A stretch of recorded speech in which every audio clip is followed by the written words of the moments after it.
Hello, Dr. Becking and fellow students.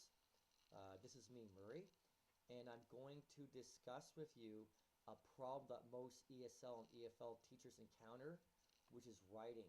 So this is going to be my final assignment is problems with writing in the ESL, EFL classroom. Okay, so this is me last year with my Army majors, and this is a quote that I like to write on the board at the beginning of every class as motivation. When the student is ready, the teacher will appear. It's an old saying. Okay, so before I go into my overview of my university, my background in education is that I have taught ESL in Korea and China for almost a decade. Currently, I'm at Yungnam University, and now I want to show you some basic figures and information before we get into the nuts and bolts of my presentation on writing. We have about 6,500 freshman students that come through our halls, and a vast majority of them have difficulty writing simple paragraphs. This is a problem that my faculty and I have discussed throughout my 3 years here. Actually, my evaluation for this semester dealt with my writing class. And in June, we're going to have a writing workshop.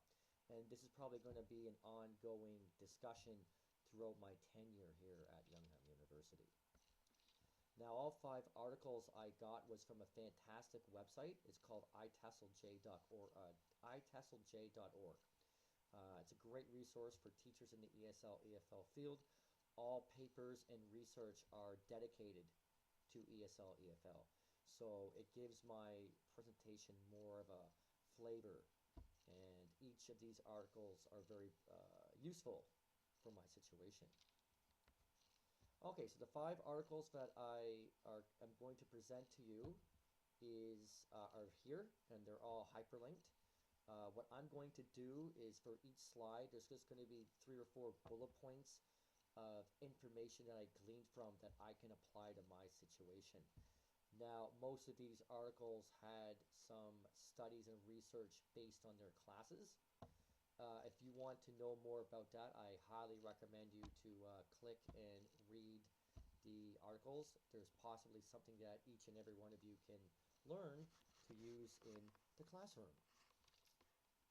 Okay, so the first article is written by Susan Guilford. She's a university professor in Nagano, Japan. I like this article a lot because Japan and Korea are very similar in background, in education, and especially in English education. It felt like I was looking into a mirror while reading this, and this is kind of like a blueprint for what my university and students are going through and what the culture here in Korea is like. Now, just to let my classmates know, English has been in Korea since the 1988 Summer Olympics, and there was an English explosion in the mid to late 90s. We have lots of thousands of private academies. The number of English teachers has risen every year, so English is very sought after. Okay, now for my situation, a majority of my freshman classes this semester and last semester are always very anxious when it comes to writing because they have very little to no skills. And like Guilford's paper, they're not taught to write in a coherent or effective manner in Japan, and it's kind of fits here for me. Traditionally in Japan and in Korea, the English education system focuses on passive skills rather than on productive skills. And that's unfortunate because university students need to be able to write effectively because of the job market. The world's becoming a smaller place. You're going to need to email and write in English. And I always tell my students that, especially if you want to work for companies such as Samsung or LG or SK. I do find that there's a huge focus on memorizing basic sentence structures with my university students, and they're always taught to always use a dictionary. They're not taught to read for inference.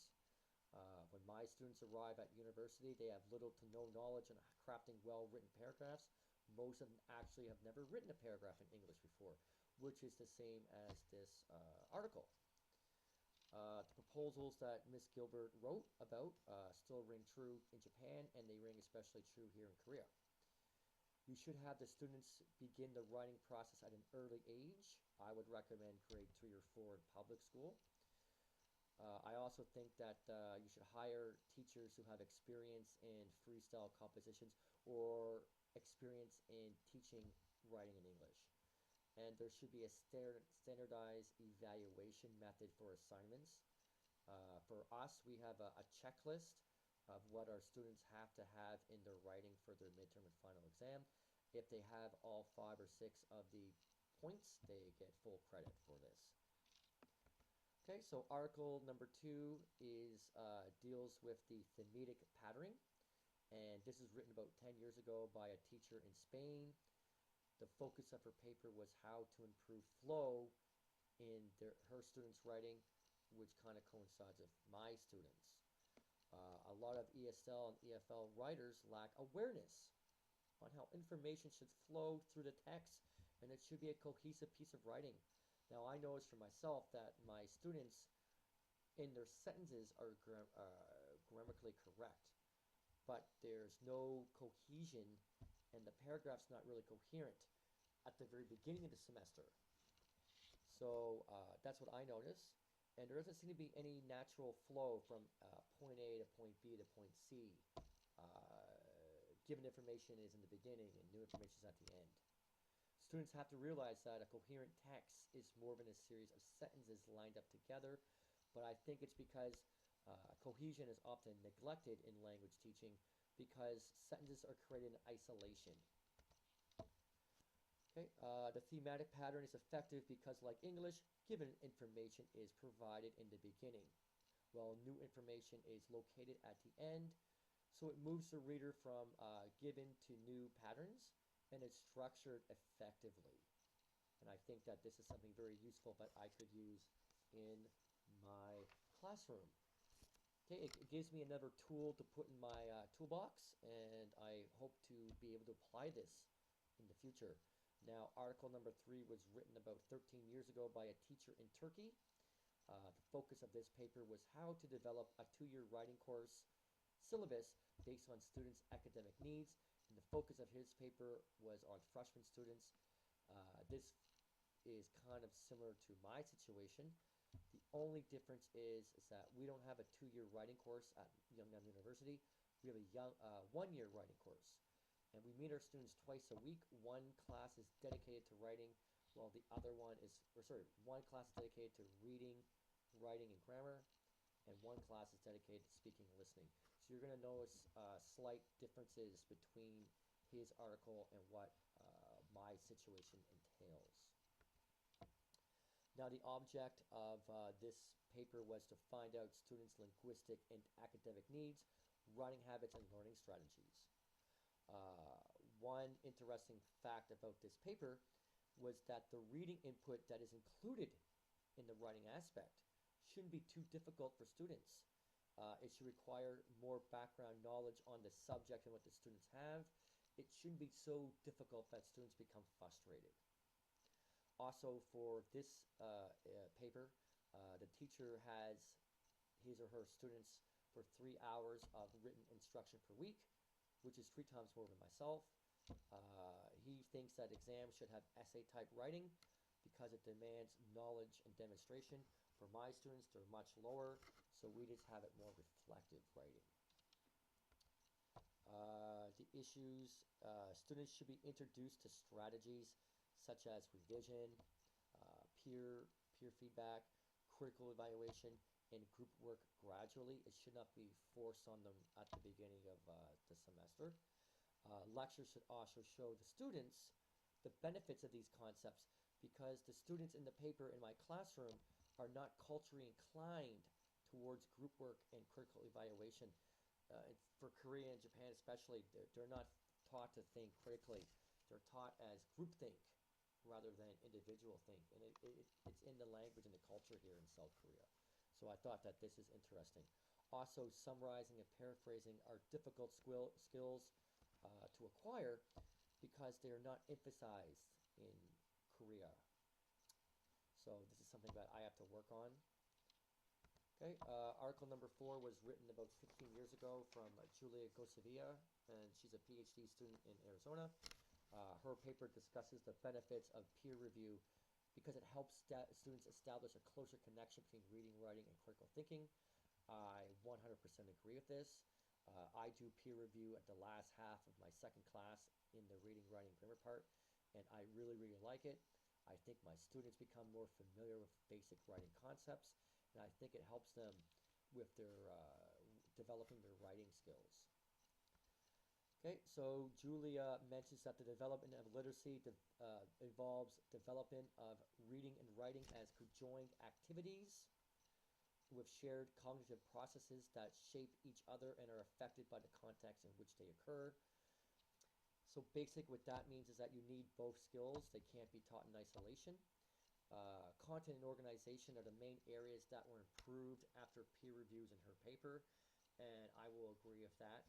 My students' content and organization are a lot better after 8 weeks of using peer review. Peer reviews are also especially helpful to ESL students of various language backgrounds because it's an effective technique that helps students revise their papers, and the main areas that were improved were content organization, which is just like the last slide I mentioned.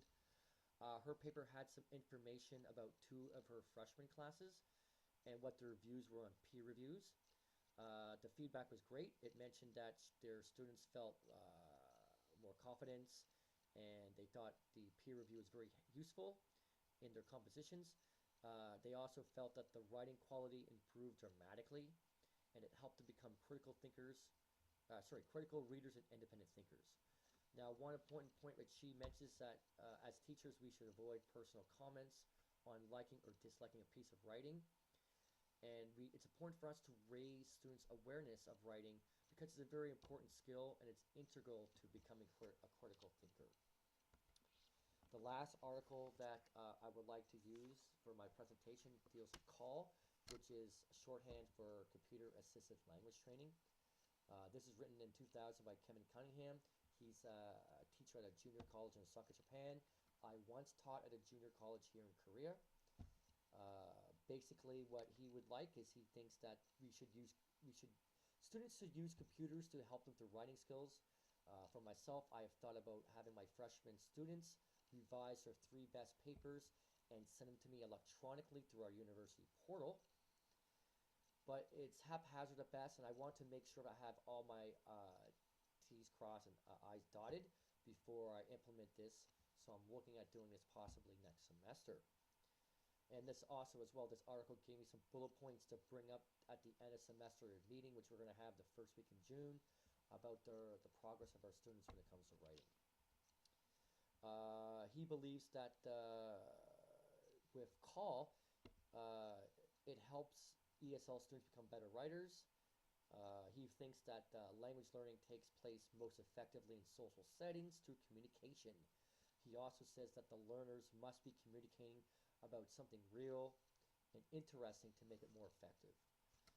He feels that CALL is very helpful to students because it teaches them through a variety of writing processes, and he thinks that students become more motivated to write for real reasons. Some of them I have here mentioned in the second bullet point: guided writing, free writing, and using the computer as a stimulus for writing. He also feels that having workstations helps his students. The workstations basically have time parameters and work instructions, and our role is more of as a facilitator. And the communicative language learning approach should be enhanced with the CALL system, but we do need to be competent with computers. So basically, I felt that with this presentation, each article is useful for my situation. I'm going to be taking bits and pieces of each. I'm going to take some parts of CALL, peer review, content-based writing, and I really enjoyed this presentation, and I hope each and every one of you learned something about this, because the most important thing is we want our students to be judged fairly and to improve their composition skills. So thank you very much, and it was a pleasure reading and replying to each of your responses on our discussion boards. So good luck to each and every one of you.